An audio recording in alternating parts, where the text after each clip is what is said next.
सभी लोगों को शुभ प्रभात। आज हम लोग कक्षा 10 का जो सिलेबस है, जिसमें गद्य के भाग से जो पहला पाठ है, आचार्य रामचंद्र शुक्ल का मित्रता। तो मित्रता एक निबंध है जो आचार्य रामचंद्र शुक्ल द्वारा लिखा गया है। तो सबसे पहले मित्रता नामक पाठ को पढ़ने से पहले आचार्य रामचंद्र शुक्ल के जीवन परिचय पर प्रकाश डाला जाएगा और आप लोग इससे जो ज़रूरी चीज़ होगा उसको नोट्स भी बना लेंगे। वैसे तो पीडीएफ में ये डाउनलोड है, आप चाहें तो इसको देख करके भी पढ़ सकते हैं। मैं आप लोगों को बता देना चाहता हूँ कि आचार्य रामचंद्र शुक्ल एक ऐसा नाम है जो हिंदी साहित्य के क्षेत्र में ठीक उसी प्रकार से प्रकाशमान है जिस तरह से अंतरिक्ष में भास्कर प्रकाशित होता है और अपने प्रकाश से सबको प्रकाशित करता रहता है। आचार्य रामचंद्र शुक्ल इतिहास साहित्य लेखन का एक ऐसी परंपरा का सूत्रपात किए जिसे हिंदी साहित्य जगत कभी उनके इस अमूल्य योगदान को भूल नहीं सकता है।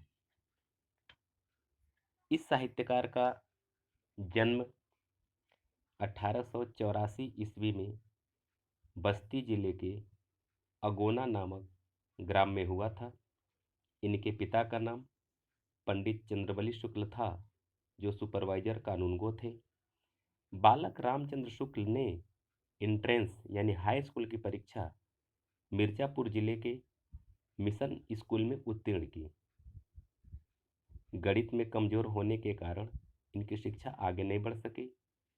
इंटर की परीक्षा के लिए कायस्थ पाठशाला इलाहाबाद में प्रवेश लिया, किंतु अंतिम वर्ष की परीक्षा से पूर्व ही विद्यालय छूट गया। इन्होंने मिर्जापुर के न्यायालय में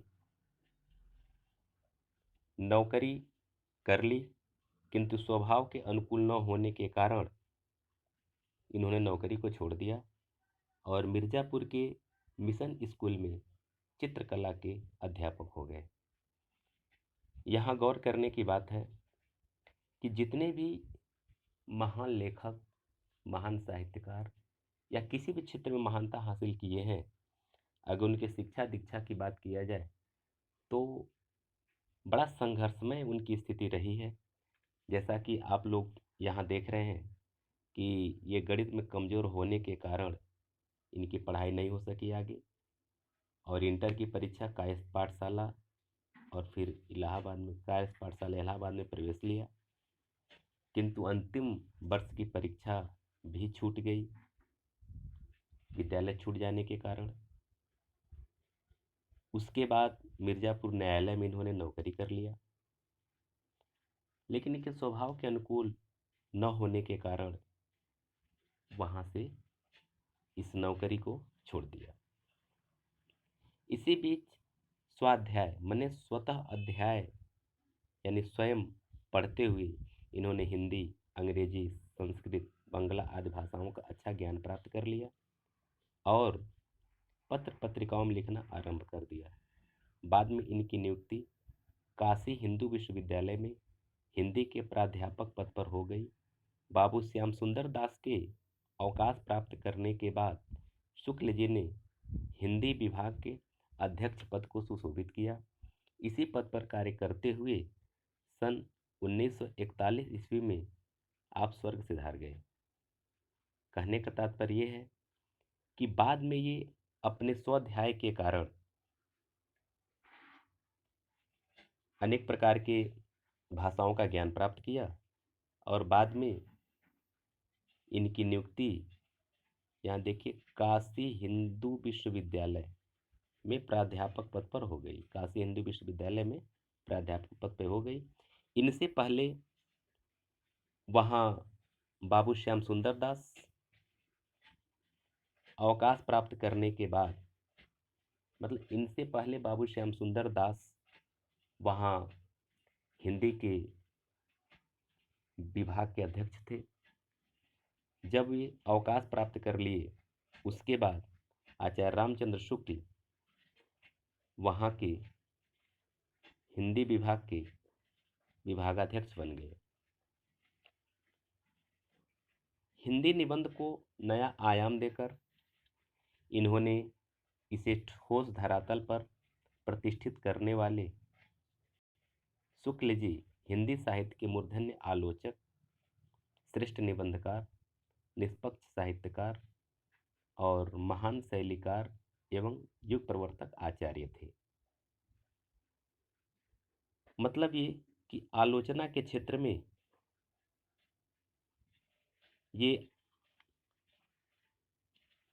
विशेष रूप से इनका कार्य उल्लेखनीय है। इसके बाद श्रेष्ठ निबंधकार, निष्पक्ष इतिहासकार, महान शैलीकार एवं युग प्रवर्तक आचार्य थे। मतलब ये इतिहास के क्षेत्र में भी उल्लेखनीय कार्य किया। अनेक प्रकार के शैलियों का इन्होंने आविष्कार किया। निबंध के क्षेत्र में बहुत बड़ी उपलब्धि हासिल की। ये श्रेष्ठ निबंधकार भी रहे। इन्होंने सैद्धांतिक एवं व्यवहारिक दोनों प्रकार की आलोचनाएं लिखी। आलोचना के क्षेत्र में तो यह इनका योगदान अविस्मरणीय है। इनकी विद्वता के कारण ही हिंदी शब्द सागर, यहाँ देखिए,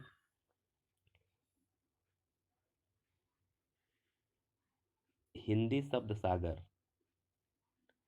के संपादन कार्य में सहयोग के लिए इन्हें बुलाया गया। और हिंदी शब्द सागर के संपादन में बुलाना छोटी मोटी बात नहीं, बहुत बड़ी बात है। और इन्होंने 19 वर्षों तक काशी नागरी प्रचारणी पत्रिका का संपादन में किया। ये सब महत्वपूर्ण प्रश्न बन सकते हैं और इसको जीवनी में इनका जीवन परिचय लिखते समय इस पर फोकस करना बहुत ज़रूरी है। इसलिए इसको मैं अंडरलाइन करके आप लोगों को समझा रहा हूँ ताकि यह आपके दिमाग में आसानी से बैठता हुआ चला जाए।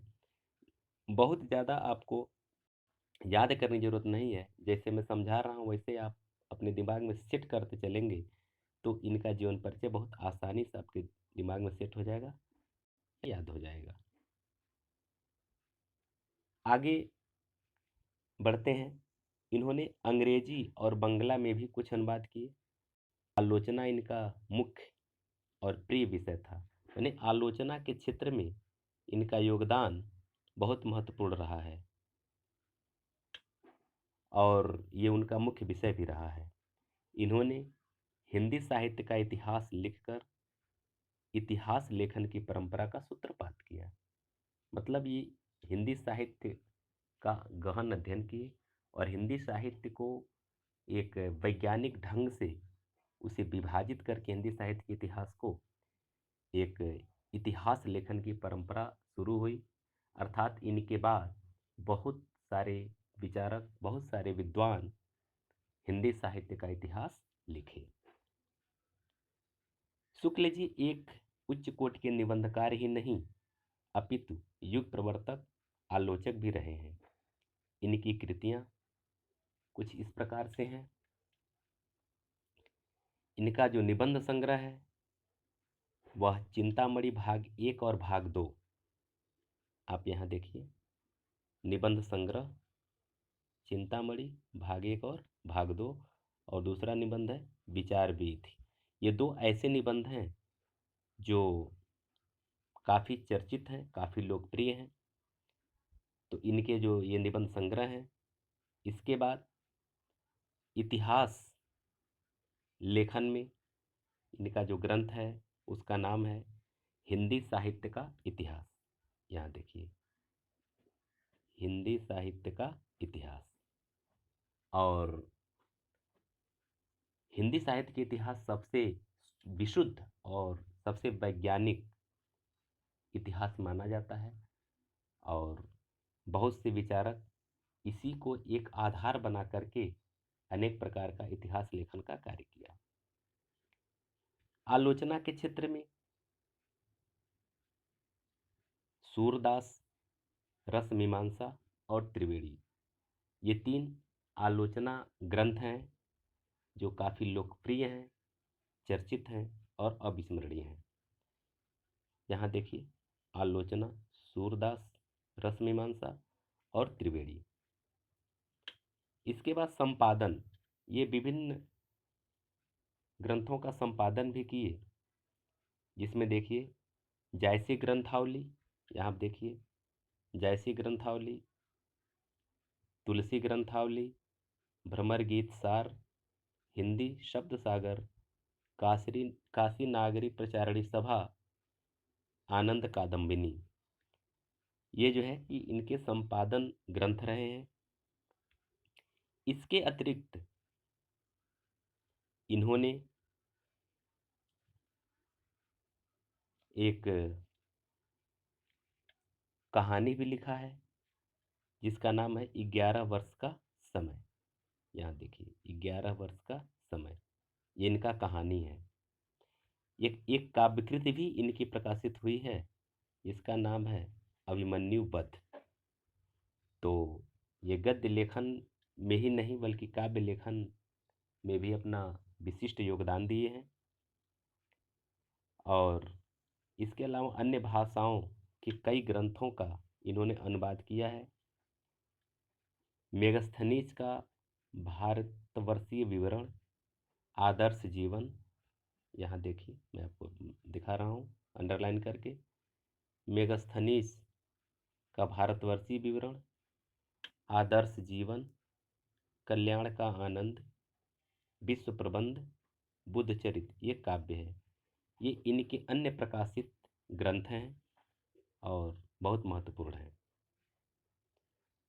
शुक्ल जी की भाषा संस्कृत निष्ठ, शुद्ध तथा परिमार्जित खड़ी बोली है। परिष्कृत साहित्यिक भाषा में संस्कृत के शब्दों का प्रयोग होने पर भी उसमें बोधगम्यता सर्वत्र विद्यमान है। कहीं कहीं आवश्यकतानुसार उर्दू, फारसी और अंग्रेजी के शब्दों का प्रयोग भी देखने को मिलता है। शुक्ल जी ने मुहावरे और लोकोक्तियों का प्रयोग करके भाषा को अधिक व्यंजनापूर्ण, प्रवाहपूर्ण एवं व्यवहारिक बनाने का भरसक प्रयास किया। शुक्ल जी की भाषा शैली गठी हुई है, उसमें व्यर्थ का एक भी शब्द नहीं आने पाता। कम से कम शब्दों में अधिक विचार व्यक्त कर देना इनकी विशेषता है। अवसर के अनुसार इन्होंने वर्णनात्मक, विवेचनात्मक, भावात्मक तथा व्याख्यात्मक शैली का प्रयोग किया। हास्य व्यंग प्रधान शैली के प्रयोग के लिए भी शुक्ल जी प्रसिद्ध हैं। आप यहाँ देख सकते हैं कि वर्णनात्मक शैली, विवेचनात्मक शैली, भावात्मक शैली, व्याख्यात्मक शैली और हास्य व्यंग प्रधान शैली का भी प्रयोग इन्होंने किया है। अर्थात ये अनेक प्रकार की शैली में अपने संग्रहों को या अपने ग्रंथों को लिखने का कार्य किया। और एक तरह से यूं कहा जाए कि यहाँ से एक नई शैली का इन्होंने शुरुआत भी किया। आप इस कक्षा 10 के सिलेबस में जो चैप्टर इनका पढ़ेंगे, जो पाठ इनका पढ़ेंगे, उसका नाम है मित्रता। और मित्रता जो है एक निबंध है जो शुक्ल जी का प्रसिद्ध निबंध संग्रह चिंतामणि से संकलित है। इस निबंध में अच्छे मित्र के गुण की पहचान तथा मित्रता करने की इच्छा और आवश्यकता आदि का सुंदर विश्लेषण किया गया है। इसके साथ ही कुसंग के परिणामों का या उसके दुष्परिणामों का विशद विवेचन किया गया है। कहने का तात्पर्य है कि मित्रता पाठ के माध्यम से सच्चे मित्र की पहचान हम कैसे करें, सच्चे मित्र के अंदर कौन कौन सी योग्यताएं होनी चाहिए और सच्चा मित्र किस तरह से हमारा शुभचिंतक भी बन सकता है और हमारा विनाशक भी बन सकता है अगर बुरा मित्र मिल गया तो। इस पर बहुत ही सुंदर ढंग से इन्होंने व्याख्या किया है। तो अब हम लोग अगले टॉपिक में इनका जो निबंध संग्रह चिंतामणि से लिया हुआ मित्रता नामक निबंध है, इसके बारे में हम लोग कल अध्ययन करेंगे। तब तक के लिए आप सभी लोगों को नमस्कार, बहुत बहुत धन्यवाद।